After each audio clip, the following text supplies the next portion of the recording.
Hello and welcome back to the Boro Breakdown podcast, the YouTube channel with Jonny, Dana, and Tom. And firstly, thank you to everyone who subscribed to the Boro Breakdown and give us a last podcast a thumbs up. We really do appreciate it. But if you haven't already, please do subscribe to the Boro Breakdown channel. It helps us get found and also raise our subscribers list as well. But also, just a quick note on our fundraiser this season. If you're not aware, we're raising money for the Motor Neurone Disease Association, and we've nearly hit our target of £2,000. We're about £400 off at the moment.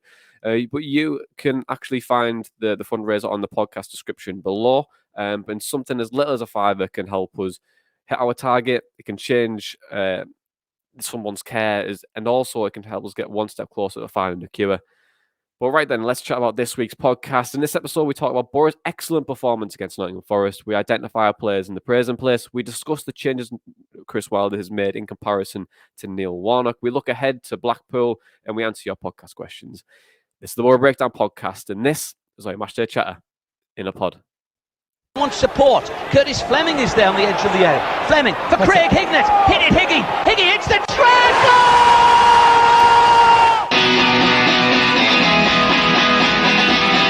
Ravanelli coming alive again.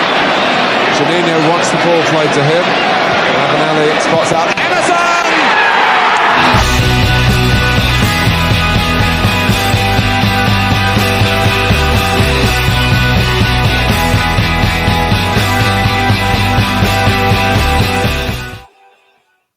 Hello and welcome to the Boro Breakdown podcast with Jonny Bullock, Dana Malt and Tom Green. We are the Boro podcast that gives you all the Boro Matchday Chatter in a podcast. And well, Boro knocked out Nottingham Forest in a Boxing Day bonanza in a 2-0 win with goals courtesy of Ryan Yates from Nottingham Forest and Andras Spara. The win takes Boro 5th in the championship table on 36 points from 24 games. And also, my fun stat of the podcast, Middlesbrough were able to keep a 4th clean sheet in a row since the first time in 15-16 season. And you know what that season was? It's a good omen indeed. And the last time Boro did that, they did go on to keep 9 clean sheets in a row in the championship from November to January, which is an absolutely incredible record. But Boro are very much on the way. But let's hear how you're feeling, guys. Dana, since it's Christmas, how are you feeling in as many words as you want? Generous. I'm buzzing, to be honest. I watched the Boro side yesterday who were outstanding from start to finish. So impressive. It was very similar to when we went to the Amex and stopped Brighton's unbeaten run under Aitor Karanka, because Forest, not the same as Brighton, but similar in terms of them being on an upward trajectory, and we just completely dominated them. And we looked assured, we looked really well drilled, really well put together, and it was a big statement win to add to Bournemouth. I think if we really wanted to say that we're in serious conversation as serious contenders for the top 6, then we needed to add to that Bournemouth victory, and we did. And I tell you what, the rest of the championship, sit up and pay attention, because it seems as though we are going places under Chris Wilder. Oh, someone's a bit excited. Is it the Cotterbergs already? Well, I already still have it down myself, so cheers. Tom, how are you feeling? You going to echo Dana's thoughts there? It was very impressive yesterday, wasn't it? Just very similar. Very optimistic now, because I was thinking about it yesterday and then suddenly tried to stop myself from thinking it because I don't want to think it too soon or anything. But there's not many teams in the championship now where I'd kind of fear us going up against them on the way we're currently playing, and that's really saying something. I thought yesterday was just the most complete performance we've had since Wilder took over. Forest, I was expecting to be a difficult game, bit like Swansea and Bournemouth were. And we just made them look very average and just played through them so consistently. It's not a feeling I'm used to with Boro after the last few years. Just kind of being kind of so happy with how we're playing. You know, some of our passing yesterday, it's just like seeing that and then kind of like thinking what I have been happy with over the last few years. I'm like, what was I even thinking? Because it's passing with a purpose now. Like, and you look at what we've had under Warnock, under Woodgate, under Pulis, and then look at the way we're retaining possession now and just playing around teams. It's just such a difference. Absolutely. It's very much a statement of intent, isn't it? I think with the 3 wins that we've had and the teams that we're playing against are all in and around us. And previously, we didn't do that, and I think under Chris Wilder, we're very much are, and we're starting to build something which is very exciting for fans. Really, I think Neil Warnock did a good job in stabilising the club, but he couldn't get the best out of what we had, and it was very clear that he couldn't get the best out of what we had. And now we've got a manager in who knows the system, knows the way the players want to play, and also he's getting his message across to these players that in a very simple and a very effective way, and it's paying dividends on the pitch. But it was a very good performance yesterday, wasn't it, Dana? But how did Boro get the better of Nottingham Forest? Because they were coming into the game in a bit of form as well. Yeah, they were. I think it was a mixture of things. The press firstly was really aggressive and intensive. It wasn't just pressing for the sake of it. It was pressing with the intention of stopping them from transitioning the ball through the thirds. And you saw it whenever Ryan Yates dropped deep and the centre back split and he was dropping deep to get the ball, Jonny Howson would trigger a press. And that's ultimately what played into the hands of that first goal. I mean, it was unfortunate that Howson won't get the assist, but it was definitely his press that allowed that to happen. And it was on the ball dominance. We had 62.7% possession in the first half, 54% overall. And we looked, there's so many good combinations on the pitch, which is what we didn't have under Warnock, of attacking patterns. And you see it a lot on the right-hand side between whoever's, be it Watmore or Sparrow, it's Dykesdale, it's Jones, it's Crooks. They will all link together. It's those well-drilled build-up patterns and then nullifying Forest key players as well. Zinkernagel, Graben, Johnson, they had 25, 21 and 30 touches between them, the lowest in the game. And that's one thing I've noticed. One of many things I've noticed is that we seem to be able to, with maybe the exception of the Bournemouth game, which was always going to be our toughest test, we seem to be able to nullify their key threats. So all in all, it was a game plan really, really well executed, and definitely the best 45 minutes that I've seen in a long, long time. It's interesting that we've said that in back-to-back podcasts as well, really building each performance and also improving every week. And also, he hasn't brought in any players yet either, so it's not exactly his team yet, but he's still getting the best out of what he's got, and that shows a good sign of a good manager. But then something a little bit interesting yesterday when I looked at Middlesbrough's average positions after the game, and it showed that Middlesbrough were a lot more expansive than they have been in previous weeks, and had 80% of possession on the wings, really, in the half space and the width. Why do you think we did that yesterday? Why do you think Mills were a bit more expansive than previous weeks? Well, it's always a feature of a 3-5-2, isn't it? I'd say that wing-backs are the most important positions in a 3-5-2. So it's always going to be part of our game plan to utilise the wing-backs. But it wasn't just the wing-backs. Obviously, you mentioned the half spaces. It's Crooks and Tav on their respective sides. They'll move into those half spaces and cause overloads, and you'll see Dykesdale underlapping. If you look at his average position in the game, it's the furthest forward of that central defensive three. So it causes problems. It identifies a weakness of Forest, which is of course the lack of wing backs or the lack of Spence and Max Law. Chris told us last week in the opposition preview that it's going to be interesting to see them without Spence, because it seems as though Spence and Law are probably their most important players for building up the play. So we identified a weakness, and also the way that Wilder plays with the overloads, underlaps and overlaps, it creates 3-on-2s. And whenever you have that overload, you're always going to have an advantage, aren't you, in the build-up. And yeah, the triangles, it's so good to see us play so well with the ball, because this squad has always been capable of doing it this season. And to see us playing around teams, playing around players, playing through the lines, it's brilliant. It's such a breath of fresh air, and something that I've really wanted to see from Boro for a long, long time. Yeah, absolutely. I think every fan wants Boro to do well, but then also it's very interesting to see that the way Warnock was playing, showing that we thought we were very mediocre, and try to deliver that message across the fans. But it shows that we just didn't fit his system at all. Like, it was very, very clear from that.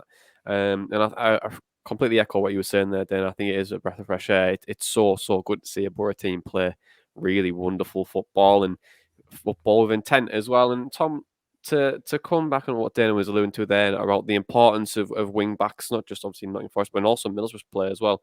Isaiah Jones' average position of the week. We always come back to you on it. He was the second highest player yesterday. He's moving up a bit more every week, isn't he? Do you think Wilder identified Colback was probably the weakness at fullback yesterday, and thought he's probably the player we need to double up on? Yeah, probably, because I mean it was fairly kind of makeshift, wasn't it? But I do think that Forest were aware of that as well. I did think in the first half, Jones wasn't kind of getting at the fullback and taking him on as much as he has done in previous games. Instead, he was looking for a pullback pass, kind of to Crooks, Tav, Dykesdale, whoever was over there at the time, just to try and kind of create chances more centrally. But I think we did see it more in the second half because what I did notice was they were trying to double up on Jones, and we were having to play through them on the right hand side before Jones could kind of get a decent run into the box. But no, I think it's definitely something Wilder identified, and like I said, Forest were aware of it as well. It's just we had to know how to kind of play through them on that side to really use Jones's strengths as effectively as we could. Absolutely. But let's talk about the first goal then, and the importance of press, because the first goal yesterday, although Yates did a fantastic job of curling it in the bottom corner, and it's he showed his inner Frank Sinclair. I think if you haven't seen that goal for many years ago now, it's I can't remember. Yeah, I think it was 2000 and might be in 2003 actually, Dana. Might have been, I it's a think it was lovely 2002, wasn't it? 2002. I think it was that season, wasn't it? God, it feels ages ago that. But that goal, if you haven't seen it, please find on YouTube. It's absolutely a corker. But the goal yesterday, Tom, it was everything off the ball that made it happen, wasn't it? It was really good press from Middlesbrough. Yeah, absolutely. I think it just goes back to what Dana was saying about when the centre back split and Yates was coming centrally to get the ball and Howson was triggering that press. It did seem like something we were trying to do every time Sambo was going to take a goal kick. And the thing is as well, they'd done it a couple of times previous to that where they'd pretty much just fired it back to Samba. I mean, he'd done well to control it and kind of be in the right place for it. But you looked at them doing that and thought, one of these times that's going past him and it's going in because they're kicking that far too hard at him. And obviously it happened with Yates. Phenomenal no-look pass right into the bottom corner. Yeah, it just seemed like it was something we'd set out to do and stop them playing out from the back. And potentially knowing that they're not going to react well under pressure when we are stopping them as well. They did it in the second half. Led to that. They did it in the second half as well. You talk about the back passes being overhit. They did it in the second half as well, didn't they? And I thought for a moment they were going to do it again, and they were just going to score another own goal. I was thinking, why are they doing this? It was bizarre, but hey, we benefited from it. So I'm not. Was that the one where I didn't quite catch it all, but didn't like Samba like wag his finger at the north stand because they were just like, they all thought he was going in. The south stand and the north stand were winding him up. It was brilliant. Don't make mistakes, then. Don't make mistakes. I mean, the crowd would absolutely feed off that type of pressure, don't they? And it's very intriguing to me that Nottingham Forest kept trying to split the centre backs and try and let Yates jump in because time and time again it wasn't working. But sometimes when you stick to your principle too much, you become quite robotic, really, don't you? And I think that's their downfall. Really. They weren't able to adapt the game as much as we thought they would. They did switch to a 4, but they were still doing the similar patterns when Middlesbrough was like going on to it time and time again. But then I want to chat about Middlesbrough's press a little bit more because I feel like this side is built on off the ball running, isn't it? That's the real foundation to this Middlesbrough squad. That's why they're finding so much success, isn't it? Yeah, it's on the ball and off the ball. We just spoke about it there. The press. It was aggressive, and as I said, it was with purpose, and you could tell that we weren't just pressing for the sake of pressing. We were pressing to not only get the ball back, but to make them feel uncomfortable and to disrupt them from playing the ball out from the back, which they tried to do. And on the ball as well, whenever I said to my dad yesterday, that's good football, that it came as a result of off the ball movement and the triangles and the little gives and goes where it just, as we have seen this season against us, the movement off the ball pulls players out of position and it disrupts a team's shape. And when we do it so well. And that understanding between Crooks and Jones in particular is really good. Obviously, it was them that created the first goal. It's not the second goal, sorry. It's not the first time that we've seen that this season between them two. So it just seems as though we're so well drilled tactically, and we will go on to talk about Warnock later on and the differences between Chris Wilder and Neil Warnock. But tactically, I think Chris Wilder just blows him out of the water, really, because you can see that we've got a plan, we're executing it really well, and everything is just so well thought through that it's really bearing fruit at the moment, which is just brilliant to see. It really is. Don't give the podcast away too much, Dan. God, I'm trying to keep it a secret. Sorry. I'm only joking. Tom, if we're going to be super, super critical, if we want to have a utopia view of Middlesbrough playing perfect football, and I appreciate everyone strives for that, but finishing chances, it still feel like it's Boro's kryptonite, doesn't it? And it has been for years. And it's the difference between good teams and great teams, isn't it? Because the chances we made, 13 shots yesterday, previous games, we've been creating a lot of chances. Boris can't seem to put the ball in the back of the net at times, can they? Yeah, definitely. And I mean, to be fair, yesterday I did think Samba made some good saves. There was one shot particularly from Spora in the first half where he got down low to his bottom corner and tipped it out. I thought it was a good shot from Spora, and you can see it in the last couple of games. I think since scoring that penalty, he is looking to take the chances a little bit more and getting shots off, and they have mostly been accurate. So that's encouraging to see.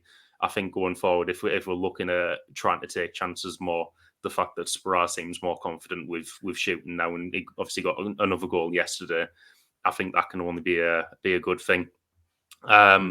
But yeah, I mean, there were some other chances yesterday, like say Jones hitting the post and stuff like that. It's just like, how did it stay out? But I mean, I'm sure it'll come with time now. I think now with that being, like I said, the most complete performance we've had under Wilder, and we've got some decent games coming up where we can look to get some goals as well.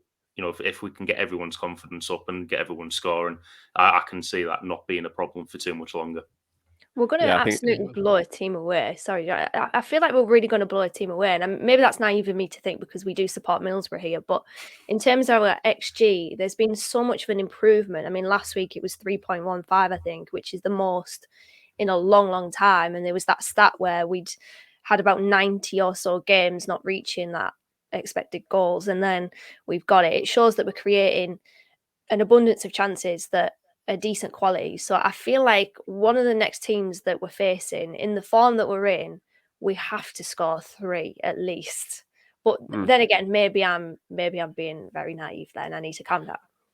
No, it's those Cotterbergs, I'm telling you. But no, to be fair, Dan, I was going to say exactly what you were saying there. It is a matter of time until we do blow a team away.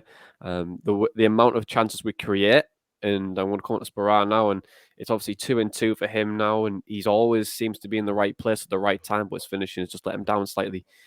But when it clicks a little bit more in front of goal, like you were saying there, then I think we are going to blow teams away, and I think we're going to do it in superb style as well. And there's only improvement for this side as well. I think there's still things which we can really tweak on and really develop a little bit more, but that'll come with time.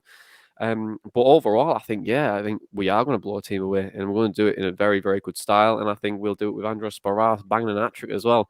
But let's chat about him quite quick because he is starting to get a bit of form there. Tom, you were alluding to it there, but he just seems to be in that right place at the right time, doesn't he? Which all good strikers have. Yeah, definitely. And I think scoring that penalty last week was probably such a godsend for him for his confidence and for that as well. Don't get me wrong, before that he was still contributing quite well and he was still getting in the right positions, but maybe not scoring. I think he had that one just before the penalty at Bournemouth where he tried to hit it low and Travis saved it with his foot. But now you look at the positions he's getting in, the chances he's trying to take, he is hitting them well. The majority of them have been on target. Like I say, a couple of good saves from Samba yesterday to prevent him. But yeah, I think once he's got that goal and he's got his confidence up, obviously got another one yesterday, I think the more now he's going to be in those right chances, the more he's going to try and take those shots and do it well as well. I think obviously confidence is key for a striker, and it does look like he's starting to hit some kind of vein of confidence now.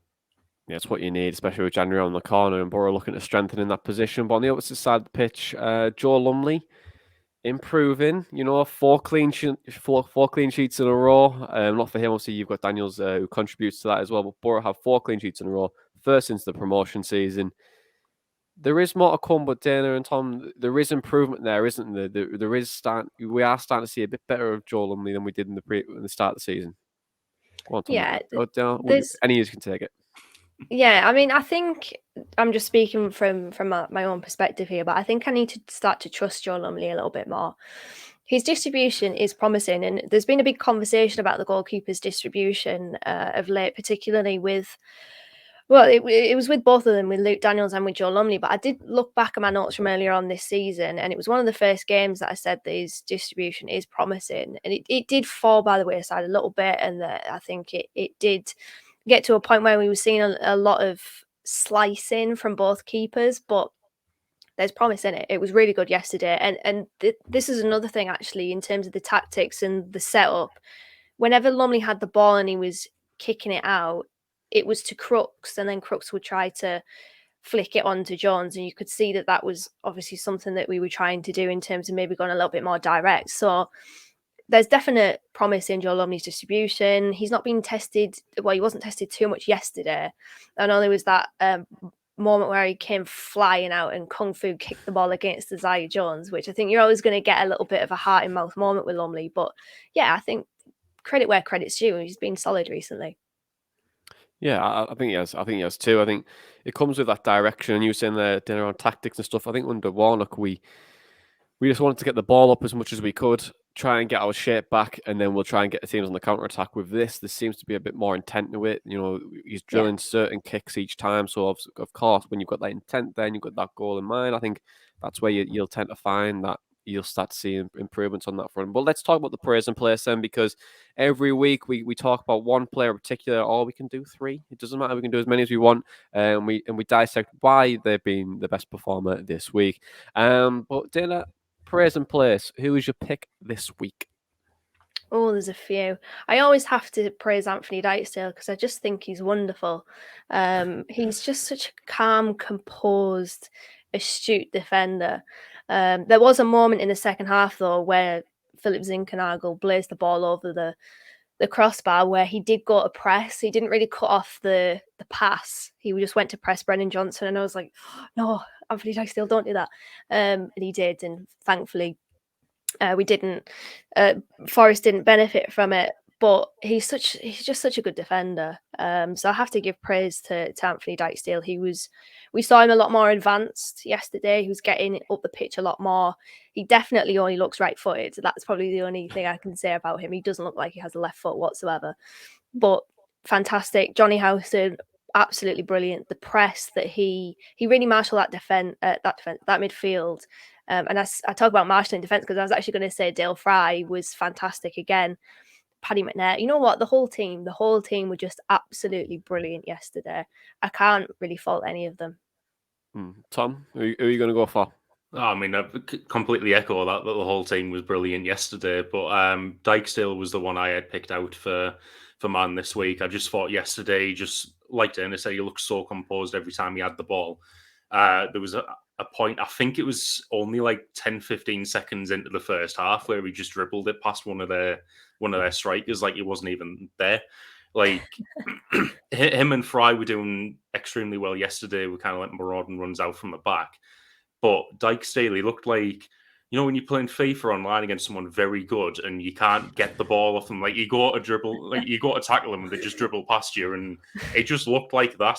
Like he was just going past people like that weren't even there, and he had no kind of, you know, fear of losing the ball to him. It was great to see. But then also defensive positioning yesterday, other than that one exception where Dana pointed out there, and physicality as well. I couldn't fault anything from yesterday. It's going to be a hat-trick here for Anthony Dykesdale, because I was going to say he's my player of the week as well. I think he was just absolutely superb yesterday, and when he plays in that 3, I think it suits him to an absolute T. You know, it comes back to his days when he used to be a centre defensive midfielder. He can bring the ball out. His distribution's good. You know, his positional play is very, very good as well. And like I said, like if you did lose Jonny Houston, Anthony Dijksteel's a ready-made replacement in that centre defensive midfield role, I think he's a very, very good footballer. And to be honest, if we ever chose to sell him, I think we'd get good money for him too. And I think his previous performances just shows how much of a big asset he is to this team. And he's very underrated. And I think he definitely could be one of Boro's most key valuable players, not just this season, but in many seasons to come. And also, I just want to give a shout out to Neil Taylor as well. I think since he's came into the side, Mark Ball has done fantastic in that left wing back role over the last couple of seasons. And for Taylor to come in, to show his experience, to fit in very well, and he nearly set up the Isaiah Jones chance as well. And I thought he was very, very good again yesterday. Just a very solid player. He's someone who you want to come in and rely on. He reminds me a little bit like George Friend in a way, because he was just so consistent week in, week out. I mean, he doesn't do the cut in as much, but overall, I think he was very, very good yesterday, and definitely deserves a shout out for sure. You know what I noticed about him yesterday, which I was very impressed with, kind of not even just at corners, but that was where you'd pick up on it most. He was using his experience to kind of marshal people in the defence and who they should be marking. I think it was particularly Tav who he was telling to get in position more often than not. But you could see the organisation from him. And it's something that we've kind of talked about for Peltier and Bamba earlier in the season. And I think it just comes with the experience from the years of playing as a defender. But it was good to see him using that experience to kind of help out in those situations. Have you noticed that they keep mentioning that he's never scored a goal in senior club football? You know what's going to happen next? He's probably going to score against Blackpool, isn't he? Neil Taylor, hat-trick. Yes. Get a bet on that. Oh, a daft quid. Sorry, Tom. What are you going to say? I was just going to say he deserved one yesterday. That bit of play where he had the shot that Samba tipped it wide or over, but it was on target. Like it was a good shot. Probably not a shot you'd expect from a defender. And I just thought after that bit of play, definitely deserved a goal from that. I assumed that was going to go in. Yeah, well, you can't buy experience at times, can you? I think the experience that Neil Taylor has and what Jonny Howson has, you can put probably Crooks in there, and you can, when you look at the side as well, we're starting to have leaders in this team, and also to help develop the younger players that we have as well. When you look at Tav, and he's going to be working with Jonny Howson, you've also got Neil Taylor there, who's going to be talking in his ear all the time. That'll only develop him even further, and I think it's really, really good that we've brought someone in who knows his role, who's adapted very quickly, and then also he's helping the team, get through this difficult stage, especially when we only have one left back in him now. So it's very, very good indeed. But in terms of what we've done differently since Neil Warnock's left, this team's looking very impressive at the moment. But why are we looking so impressive, Dana? Because the contrast between Neil Warnock's team and Chris Wilder's team, same players, but it's completely different, and we look way more impressive. But why is that? I think just because the squad suits the style of play that Chris Wilder wants his teams to play, and nothing was really aligning with Warnock. I've got nothing bad to say about Warnock. He did a good job when we needed him to do a good job, but it was very, very clear. And we said this on the podcast. Many other people said it as well, that he took us as far as he could. And that change, that change from Warnock to Wilder could well be the signing of the season, because there's little things like, as I mentioned earlier in the pod, the build-up patterns when we're trying to transition it through the thirds. The shape of the ball is brilliant. We often were found out, really, in terms of another team star player coming to the Riverside. We often said, if you've got good off-the-ball movement, you can really get at us and you can cause us problems. So defensively, we look good. We're not really letting teams have a lot of high-quality chances. I think the exception to that is probably the Bournemouth game. But as I mentioned before, the slight caveat of that is that was always going to be our toughest test. Team is second. They've got the likes of Dominic Solanke, Jaden Anthony.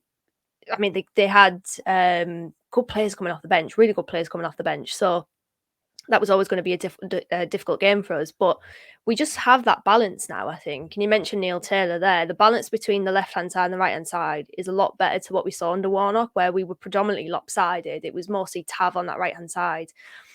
And Tav would cut in centrally, but there'd be nobody behind him to take up that space. Whereas if we were to do that under Wilder, you would have Tav cutting inside, and then you would have, for example, an Anthony Dijksteel stepping into that space. So there's just a really good balance, and we do still attack predominantly down the right, but we have a left side as well. And I still would like to see a lot more from the left, but I would say that we are balanced. So there's a lot of things. There's a lot of things that have changed, because I just think overall this squad suits Chris Wilder's style of play to a T. Tom, Dana was mentioning obviously balanced and adapting quite well to his style. What else would you say that the difference between Wilder and Warnock's team? It was a phrase that was mentioned a little bit earlier on, well drilled. I think it's just that. I think everyone knows what they're supposed to be doing at the right time. And I think the fact that he's being able to implement that in such a short space of time, coupled with the fact that we have the players already that were comfortable with that style of play, I think it's worked wonders for us. I think looking back at a similar situation when Karanka came in, and we had that like 5-game stretch where we didn't score, but we didn't concede either. But you could see the team slowly starting to become more drilled and see what he's doing. Obviously, it's a lot more positive this time around because we're winning as well. But defensively, it's like I've said a couple of weeks running, like everyone knows where they're supposed to be. We're getting blocks in on the edge of the box and keeping teams to low quality chances to the outside of the area. I think that's only going to help Lumley as well, because you look at a similarity there to the season we went up, where, you know, I don't want to take anything away from Dimmy because, you know, he set the record and he did a great job when he was here, but he wasn't facing too many kind of close range chances or high quality chances because of that defence. And I think it's similar now that, you know, we're keeping teams to these low quality chances, and Lumley's abilities as a shot stopper, coupled with improvements in distribution, that's only going to make him look like so much better. It's just something I love to see, really. You know, the being so well drilled as a team, coupled with possession football and actually being purposeful with what we're doing, it's just so good to watch, I think. Dana, I thought you were opening a tin of John Smith's for a second there. I was like, Jesus Christ, let's get on it, isn't she? But Tom, I was going to say everything that you were saying there. I fully agree with, especially with the Dimmy comments as well. I think that Karanka's team was built with a really solid foundation defensively. This team probably needs to as well. All great teams have a very solid defense, and then once you have that, you tend to find a bit more freedom in the attacking spaces. Neil Warnock, I think the difference between Warnock and Wilder is that Neil Warnock didn't know how to defensively set this team up anymore. I think it was kind of like a case of, oh, well, I know a team to set up defensively, kind of, but I think the coaching was poor. I just think we didn't look like a team that was very well coached under Neil Warnock. But under Chris Wilder, I think we do, and that's no criticism of Neil Warnock. He's done a lot in the game. There's a lot of respect, but right now his methods were probably dated in comparison to Chris Wilder. And I appreciate it's still early doors, but Chris Wilder's done it at every single club he's been at now. And he's just starting off in Middlesbrough. If he keeps going the way he is, it just shows that he's a Premier League man. He should be a Premier League manager. But in terms of the same crop of players, the difference, it's just like he's just getting a bit. Chris Wilder's getting a bit more out of it, isn't it? The players seem to be responding so much more, and everything seems to be a little bit better. Heard from the grapevine that the players really enjoying the training sessions under Chris Wilder. A bit of ITK there, so it's like it seems to be all very merry. But then it is the same crop.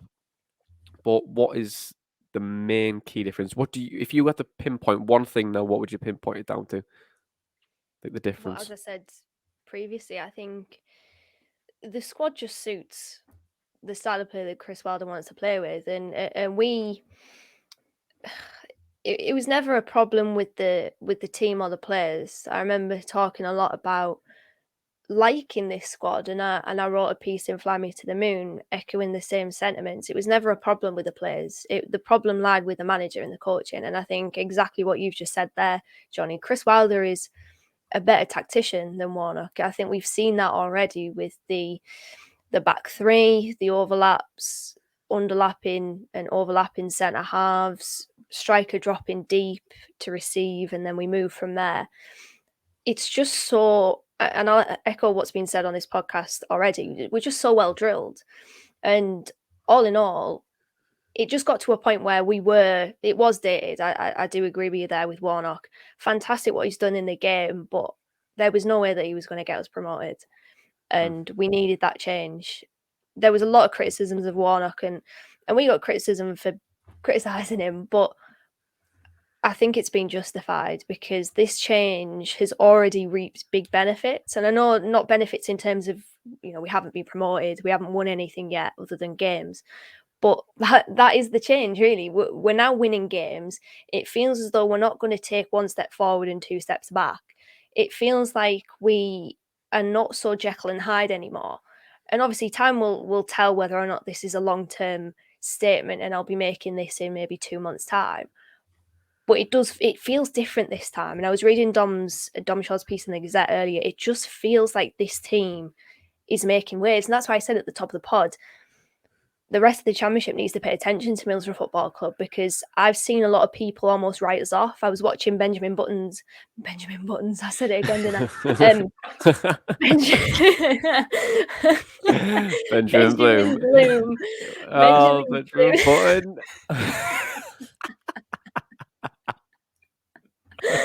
Oh God, sorry Ben, I hope he's not watching this.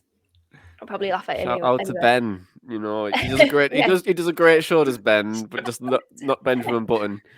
I was going to say, if anyone wants to enjoy some championship content, definitely give Ben's YouTube channel a watch. But he does the pre-weekend previews, and a lot of the comments on his video were saying Forest win, Forest win, Forest win. Barely anyone said Boro. And I feel like we have gone under the radar a little bit, but that game, especially coming after the Bournemouth game, is a massive, massive statement of intent. Sorry, just Benjamin Buttons absolutely creased me. Absolutely gets me every time, doesn't it? It's the BB. You can't deal with it.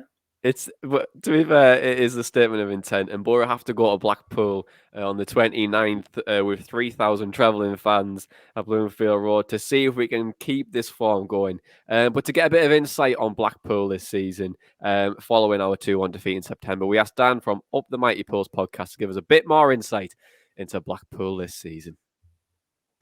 So Blackpool have done all right so far. We're currently sort of mid-table team. We were pushing up higher after a good bit of form earlier on in the season towards the playoffs, but that we've had a few disappointments in terms of losses, most notably against Derby away when we lost 1-0, and more recently against a strong Huddersfield side where we were in a driving seat in 2-1 and unfortunately lost 3-2 after a player got sent off. So yeah, a real mixed bag in terms of form. But things do seem to be on the up after another spirited performance, as I just mentioned then, against the Huddersfield game. With Keshi Anderson being our standout performer, he's made a real good start to the season and seems to be happy and comfortable at this level, which is quite amazing considering that he's come from League 2 Swindon. Obviously got promoted with us last year and now he's doing really well. Alongside him, we've got our Marvin Ekpateta, who's at the back, who's also been very strong and an ever-present in our side. And finally, another player to probably watch out for, I'd say, is Josh Bowler. He's come from Everton. He's a very tricky winger, and he now seems to be following up with a bit of end product, which is what he was missing previously from his game. In terms of strengthening, I would say we definitely need to be in front of a striker. Blackpool have suffered with finishing off movements and goals and opportunities because we just don't seem to have an out-and-out just top finisher. We've got some sort of players that are kind of ending towards that area. We've got lots of potential in terms of Shane Lavery and also Jerry Yates, but they just don't seem to have enough goals in it at the moment. So I'd say, yeah, we definitely need a striker. And if I was going to be greedy, I'd also say another midfielder, just because we seem to be light in that area. We've got a lot of players in the central midfield area that have been injured, such as Grant Ward, Kevin Stewart and Matty Virtue. So yeah, there'll be the two areas I'd say we need strengthening. Cheers for that, Dan. So Blackpool being a bit in and out of form this season, but have done very, very well since the promotion last season. But let's let hear your thoughts, guys. How are we feeling about the game against Blackpool midweek? Tom, do you want to go first? How are you feeling? A bit confident? Yeah, I mean, it's not necessarily a ground I enjoy seeing us go to. I mean, we've had good wins there, but we've also kind of lost there as well in recent memory. I think we're playing well enough to get something out of it. More than like, I mean, not more than likely, but hopefully a win from that. The one overriding thing in my mind is because they played so well at the Riverside and they look so tactically drilled. I think it is going to be a good game. Definitely not taking them lightly. But I mean, I'd be looking for a 1-0 Boro win midweek. 1-0 Boro win. Another clean sheet, huh? Another clean sheet. Dana? We're never conceding again. Are you the one that's been on the drink? Not yet. But yeah, Dana, what are you gonna go for? What are you gonna go for? Feeling optimistic? What's your predictions? I mean, we've spent 42 minutes of this podcast really praising Boris, so it wouldn't surprise me if we then got beat. But no, I think it is going to be tough, isn't it? I mean, going to Bloomfield Road, I think exactly like Tom, it doesn't seem to be, and I don't know whether this is just because I'm thinking about the game this season in the Cup, but I don't really. It's one of those games where I don't really like us going there, but they've got some good players. What Dan mentioned about Josh Bowler, Keshi Anderson, Sonny Carey as well seems to have adjusted to life in the Championship really well. Scored against Peterborough in the game before last, so they're a team that people need to start giving more credit to. I think Neil Critchley's done such a good job at Blackpool, and hopefully they stay up. I do like Blackpool, so I think this is going to be a tight one, to be honest. I'm not going to echo Tom's thoughts in terms of him thinking we're going to keep another clean sheet. I do think we'll concede in this one, but I'm going to go for a 2-1 Boro victory. 2-1 Boro victory. Last time, I think Jonathan Woodgate scored the winner. Was that the promotion season? It was Kiki and Jonathan Woodgate won it. That was the two goal scorers, wasn't it? Oh yeah, it was Kiki 89th minute. Woodgate was the equaliser. Yeah, that's right. I'm gonna go with a 2-0 Boro win. I think another clean sheet. I think we look really solid. Permitting that if we might make changes, given that the turnaround in games is very, very short. But I think we've got enough there to get past Blackpool. I think they're a very, very good side. Like I was saying there, Dan, I think Neil Critchley's done a fantastic job since his move from Liverpool to take over. And he's a very talented coach, and he's got them playing good football at times. And I think that they shouldn't be underestimated in this league. But I think Boros just have enough. I think just given the form we're in and tactically the way we're playing, we're a completely different side to what we were when we played them in September. And hopefully we get the best of them and we win 2-0. And the promotion party will start to begin even more, Boro fans, because they're just so excited with it.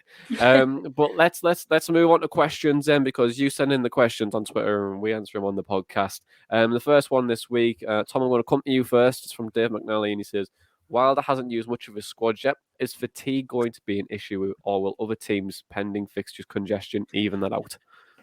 I'm hoping it will be evened out and it won't be too much of an issue. But it is something that Wilder's spoken about since he came in. The injuries we had under Warnock, most of his teams have been kind of very fit and being able to last an entire season.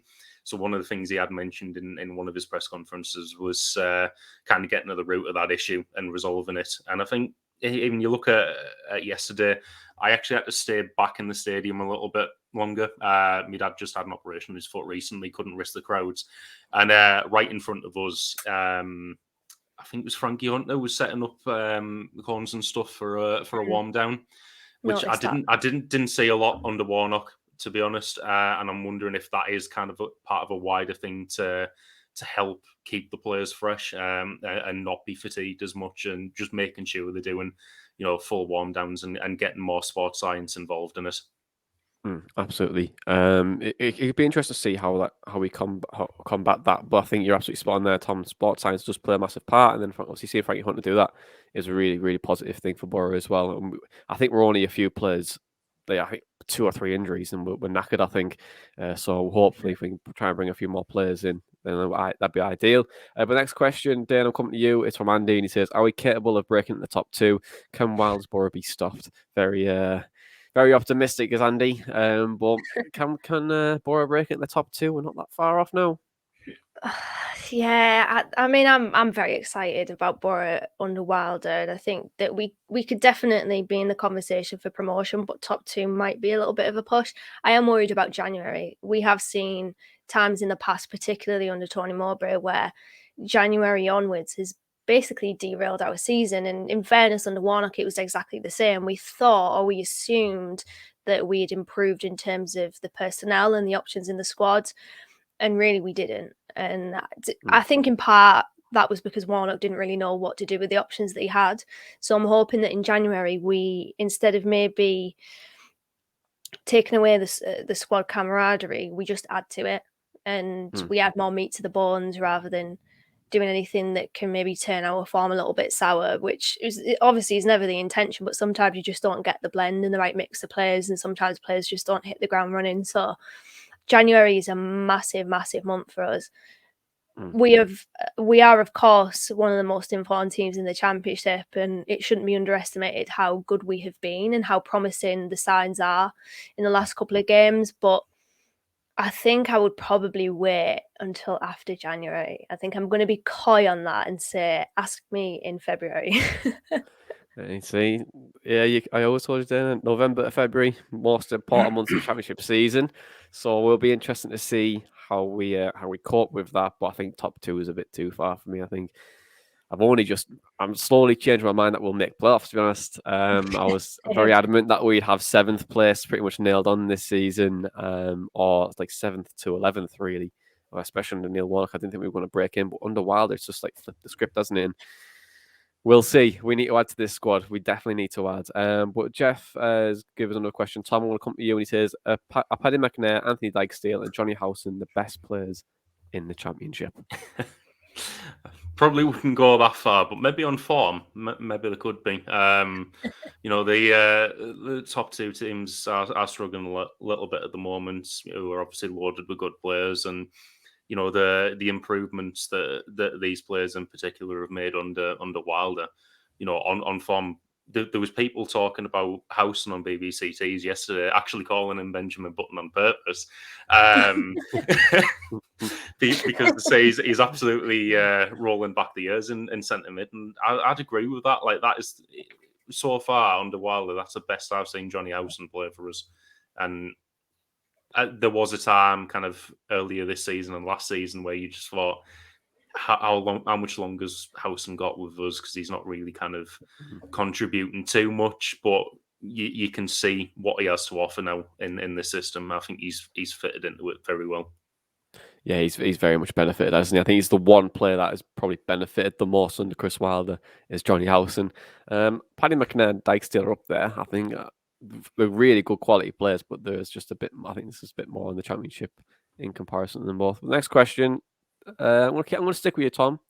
Jonathan says, how far can Boro go under Chris Wilder? Champions League final. Champions League final. Okay, are we winning it, next question.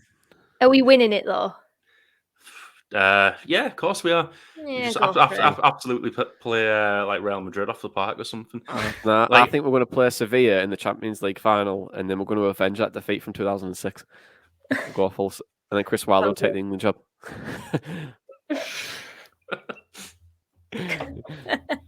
That'll be the closure every Boro fan needs. Next question is from Charlie. He says, "Do you think that the performance will keep the attendances high at the Riverside for the rest of the season?" We'd like to hope so, but I think there's many factors contributing to people not coming to the games. I will say, though, I know we've sold over 1,000 half-season cards. I don't know whether the deadline has passed for those, whether it's just a Christmas thing, but if anybody is undecided on whether or not they want to come to the Riverside this season to watch Boro for the remainder of the season, maybe it's because they've been put off by performances earlier in the campaign, or apathy has seeped in. Just forget about it, because it feels like we are going places under Chris Wilder. We've got a fantastic manager, probably one of the best, if not the best in the Championship, that knows how to not only get promoted, but build a successful squad. He's done it. He did it at Sheffield United, of course. He did it at Northampton. I think he took over Northampton when they were in the bottom three. He really built that squad up to be a winning squad with a winning mentality.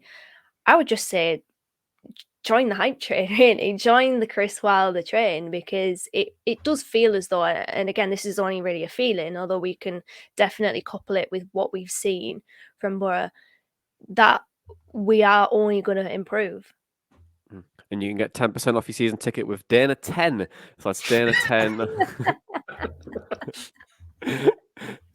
But it is the hype, though, isn't it? It is. I think it's exciting. I think if you're undecided, please do it.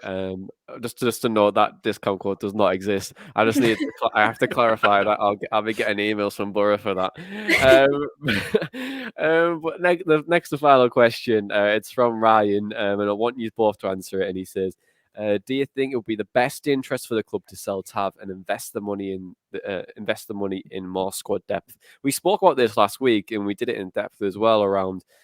But this was around more of Jed Spence. And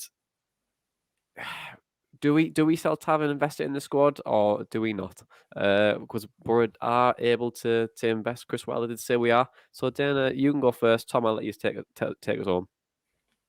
No, I don't think it's in the club's best interest to sell one of their best players and somebody that, I mean, he is a bit of a Marmite, isn't he, Tav? But for me, I think he is one of our best players, and it just wouldn't be right. And plus, who are you bringing in? Because you could bring in one of the best players in the championship, but they might not adjust to the team. They might not. I don't know. They might just not fit the club. So no, I think there's potential in Tav, and I'll keep saying it. I'll keep saying it until he scores or assists. But he does such an important job for this team, and it seems as though he's simplifying his game a lot more. He was good yesterday, more so in the first half than the second. But I wouldn't sell anybody, and I think that there was a Gazette article which said that Boro aren't in a position where they need to sell, as in we're financially stricken and we must do a Reading and try to drum up some funds from somewhere.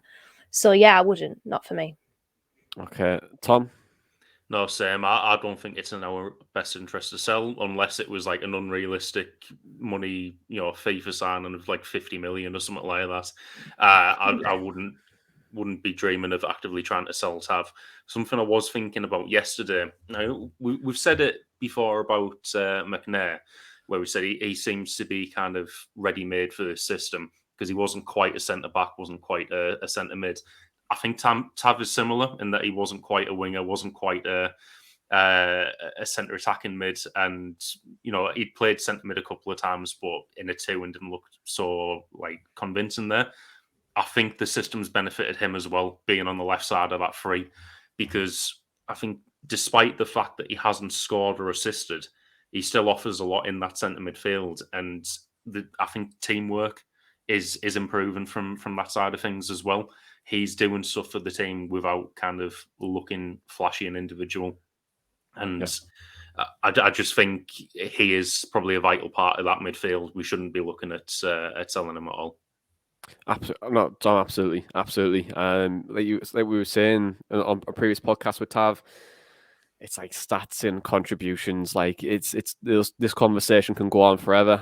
But I think what Tav does bring to the team is just probably too much. I think if we were to lose him, we'd have to invest quite well to bring in someone similar for that. But it'd be interesting to see what Leeds do in the window. Of course, they have been interested in Tav, so it'll be interesting to see if they're going to sign him as well. But that's very much it, guys. Thank you very much for joining me as always, and thank you very much for you as the listener for listening to the Boro Breakdown podcast. And that's it. Battling Boro beat Forest with a blockbuster display on Boxing Day.